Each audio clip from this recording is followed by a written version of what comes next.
Hello guys! Welcome to my channel, Lesasinto Mix Vlogs. Ngayong araw po ay gumawa po ako ng ensalada, cucumber, mangga, tapos nilagyan ko po siya ng black fungus, yung tengang daga kung tawagin po sa atin sa Pilipinas.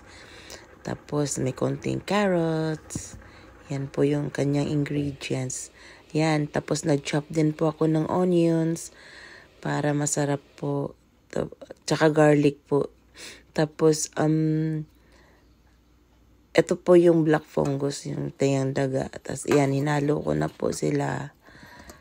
Yan, sarap. Yan. Haluin lang po maigi para balance po yung kanilang, kulay. Ayan, patuloy na hinahalo ang aking salad. Ito po yung mga ingredients, guys. Ayan. Chili flakes na may peanut. Tapos yan sesame oil. Tapos yung isa ay olive oil. Tapos may soy sauce. Tapos black vinegar po. Yan po yung mga ingredients ng aking ginawang ensalada or salad. Ang sarap. Try nyo po guys. Masarap po siya. Yan. Pwedeng pang ulam sa kanin. Pwedeng pang appetizer. Pwedeng pang himagas.